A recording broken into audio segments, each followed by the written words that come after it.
If you enjoy this podcast, don't forget to rate and review on iTunes.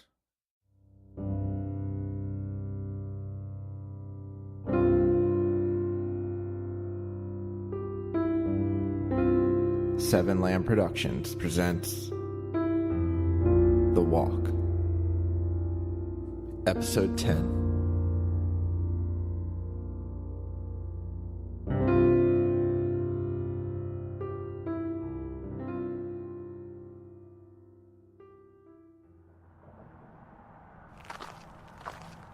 The awkwardness of chasing Liz's fight lasted 2 days. When we took breaks, they would sit away from each other. Anders would make a joke that wouldn't land just to make things more awkward. It wasn't until we hit the Montana state line that things loosened up a bit. Liz and Chase started talking more and things relaxed. We all took a pic under the small Montana sign that hung from an overpass. I again received a text from Isaac congratulating us. I talked to Isaac while we walked.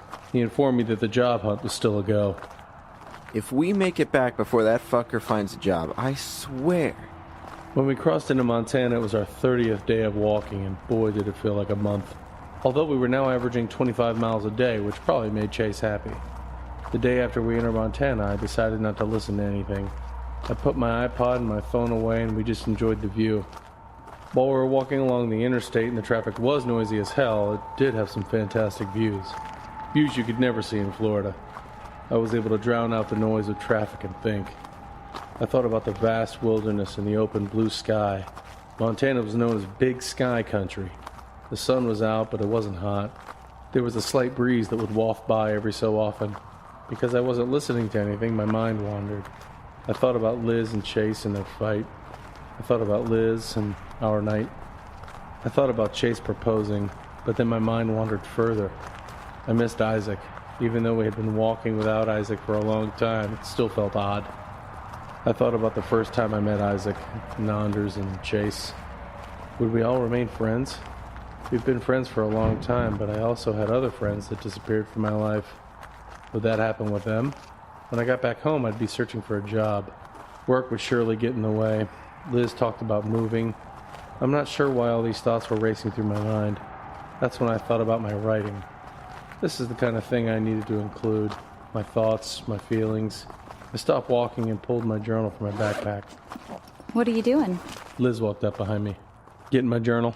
All this scenery sparking some ideas? Yeah, actually. Good. She smiled and walked past me. I grabbed my pen and started writing. While we walked, I jotted down my thoughts. I was careful to watch where I was going. No need to walk into traffic. While I wrote, I thought about what all should be included in my story. Should I include Isaac, Anders, Liz and Chase? Should I mention Chase and Liz's fights? Should I mention my feelings for Liz? Should I mention our night together? I was planning on writing this as a non-fiction, but would that be wise? What if Chase or Liz were ever to read it? I closed the journal and shoved it back into my bag.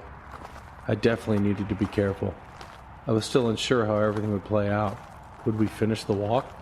Would Chase and Liz be engaged soon? Would she ever tell Chase about us? Guys, look at this view.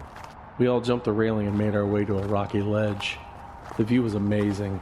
A large valley covered in tall pines. We were higher up than I thought. We dropped our packs and sat on the edge. Chase put his arm around Liz. They kissed. Makeup complete.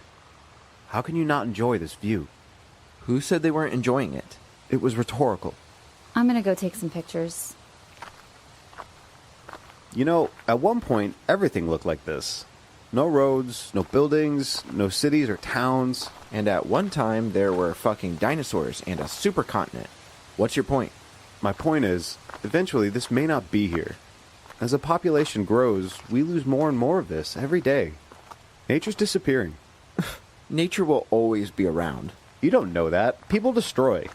But some people plant trees. Not enough. We sat in silence for a few minutes. I was surprised Anders was so quiet. I looked over at Chase, who was staring at the valley unblinking. Liz finished taking pictures and rested her head on Chase's shoulder.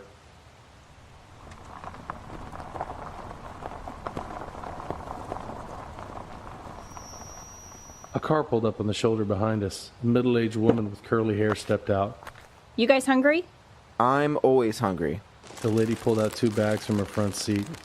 I own a barbecue restaurant not far from here. I saw you guys walking the last 2 days, so I decided to bring you some food. Oh, that's so nice of you. Where are you heading to? Key West. No kidding. Nope. Hope you like barbecue. I have 4 meals, mixed plates.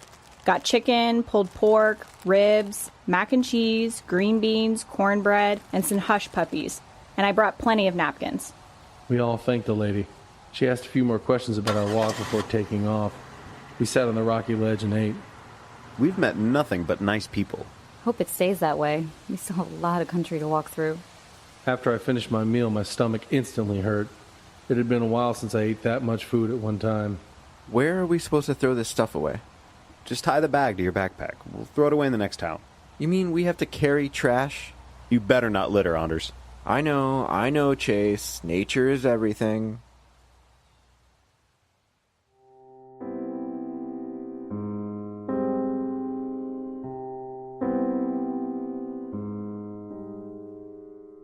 Three days passed, and Chase and Liz were back to talking like nothing happened. Liz promised to stop smoking, and Chase believed her. We were heading into Missoula. It would be the biggest city since Coeur d'Alene. All last week was small towns and woods. While we were able to stock up on supplies at gas stations every so often, we all looked forward to hitting a Safeway or a Walmart, both of which were in Missoula.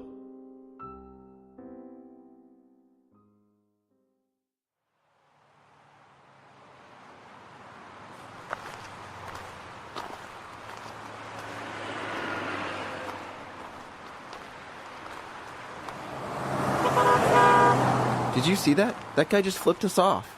That makes number 4. Man, Montana really hates hikers. That lady brought us food, though. Yeah, but 4 people have flipped us off, and that one guy at that gas station called us assholes. There has to be a reason. Other than assholes doing asshole things? We were about 10 miles away from Missoula around 2. I felt my phone vibrate. I pulled it out of my pocket. Shit. Daddy. Yeah, Why don't you want to talk to your dad? not down for a scolding. You don't think he would be proud you made it as far as Montana? No, not at all. I'm sorry. It's not your fault. I know. I guess I'm lucky. My parents supported my decision. I mean, they said it was dumb, but they still supported me. Why is this dumb? It's just not something people do when they graduate. That's what makes it great. I know, babe. We walked into the 30 minutes when a car pulled in front of us. A tall guy with brown hair and glasses stepped out. He looked to be about 30. He wore thin jeans and a flannel shirt. Hey, you guys need a ride? No, we're okay. Thanks, though. Really? You got a long walk ahead of you. Yeah, we know. The man gave us an odd look. Wait, are you guys going to the Rainbow Gathering? The what? You aren't? No, we're walking across the country. Really? Huh. That's interesting. We have to walk the whole way. Do you need a place to stay for the night? I mean, we were going to walk through Missoula today. I live in Missoula. I just picked up this guy from the airport. The man pointed into his car, but we couldn't see another person. And now I'm going to pick up a friend. They're going to the Rainbow Gathering tomorrow. But you guys are welcome to stay the night as well. My home is always open. Do you have enough beds? Plenty. I own a commune. What's a commune? Hugh explained what a commune was to Anders. That was the man's name, Hugh. He had set up a commune on his property. Several people lived with him, and he was expanding part of his house to include another bedroom. His house sat on a large plot of land. He had several sheds, 2-car garage, and a few fenced-off areas that held both sheep and cows.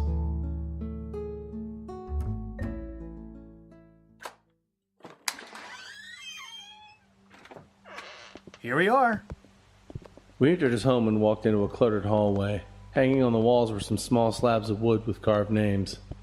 Everyone who stays here carves their name into the wall. This is neat. Look at this one, babe. Several pieces had drawings, and several had carvings of animals and trees. Some were even painted. Do we have to carve? You could paint or write your name if you want. Just put your name and the date you were here. We won't do it now. I'll show you your rooms first. Just do it before you leave. Will do. This is very cool, man. I remember when you started this. I filled out the first one.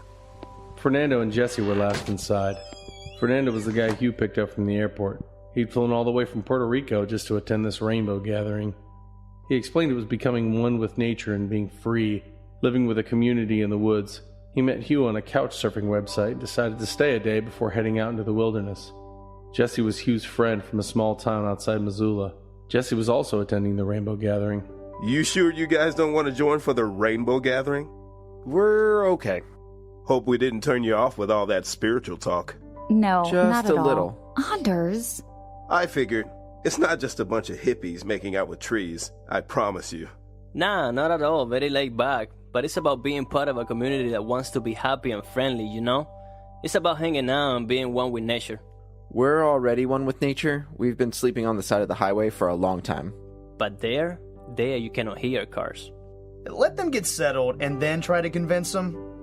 Let me show you to your rooms. I doubted Jesse or Fernando could convince Chase to go. It was hard enough to convince him to stop walking and go to this commune. Liz made the argument that this trip was about experiences as well as challenges.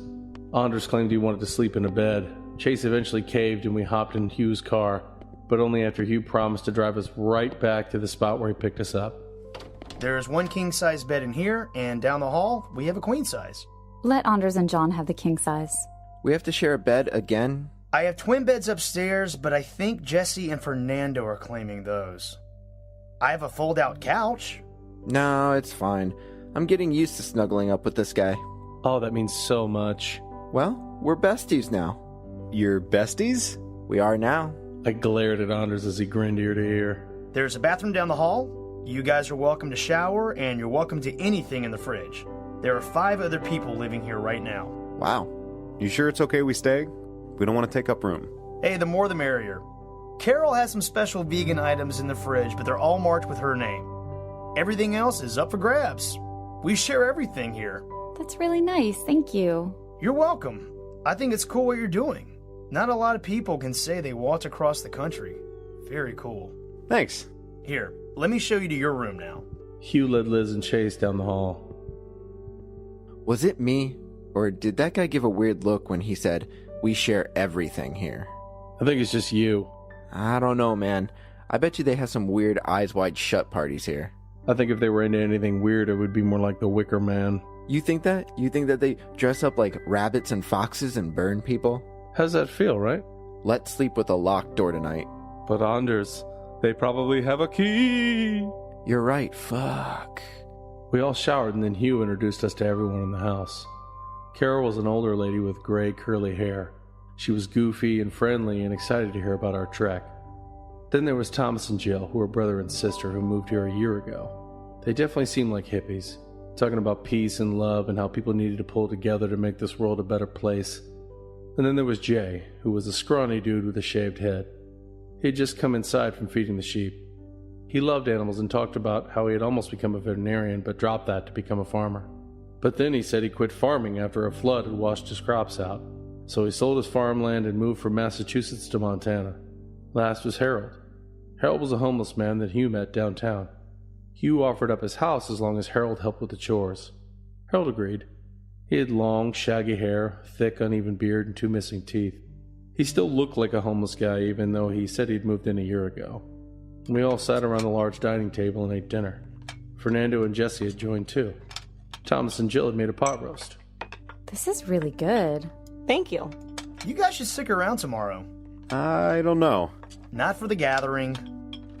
Don't worry about it. We know people aren't fond of this thing. Really? Oh, you should see the dirty looks we get. Every time we hold the gathering, a lot of the city folk throw fits. How do they know who goes to the gathering? It's not hard to spot a gatherer. I mean, we all wear tie-dye t-shirts and antique jewelry. Everyone dresses like a hippie, man.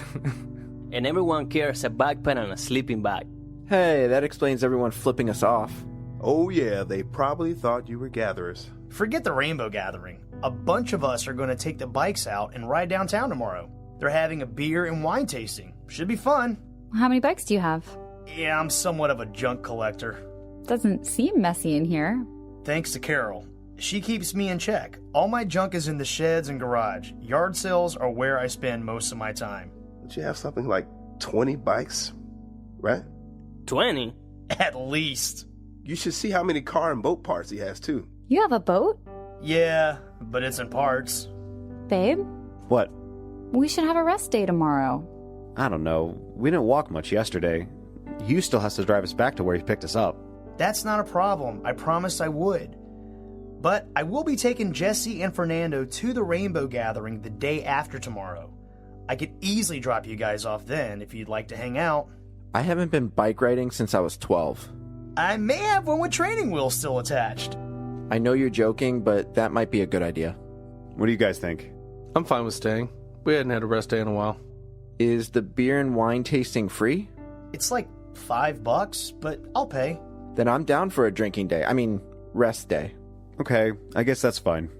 Everyone could sense the reluctancy in Chase's voice, but a rest day sounded good, as long as these people didn't turn out to be rabbit-faced arsonists. After dinner, we all sat down and drank cider, sharing life stories. At one point, I excused myself from the table and went to the bathroom.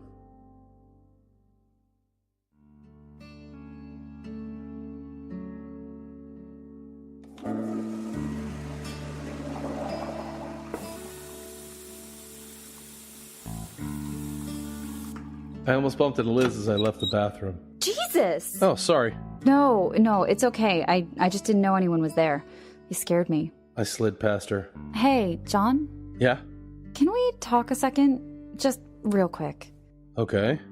I wanted to apologize for how I was at Jazz Night. How were you? I don't want to come off as a bitch. I'm not sure what this is in reference to. John, I like you. As a friend, I get it. Right, but that doesn't mean that... It doesn't mean that I don't like you. I just... With everything and... What are you trying to say? Nothing. Never mind. Sorry. Liz shut the door and I went back to the dining room. I'm pretty sure I knew what she wanted to say. She didn't have feelings for me. That's all. And although I already knew that, it sure didn't ease the pain hearing her stumble through explaining it. At midnight, Anders and I went to our room and got ready for bed.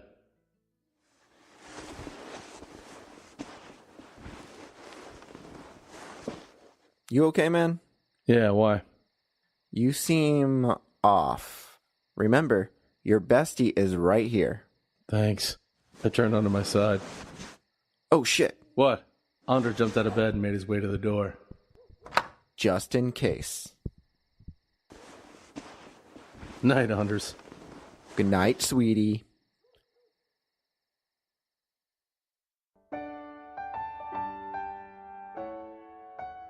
The Walk. Written by Robert M. Lamb. Edited by Dylan Whitehead. Starring Jack Austin as John, Nick Engelhard as Chase, Ariel Zadok as Liz, Robert M. Lamb as Anders, Jose Caraballo as Isaac. Co-starring Mark Gooch, Brian Messick, Ryan Grosjean, Brett Wilkins, April Cadmus Marsh, Willis Harris, Megan Austin, and Ray Rojas. Music provided by Kevin MacLeod of Incompetech.com and Dylan Mixer at dmixmusic.com. If you enjoy this podcast, don't forget to rate and review on iTunes.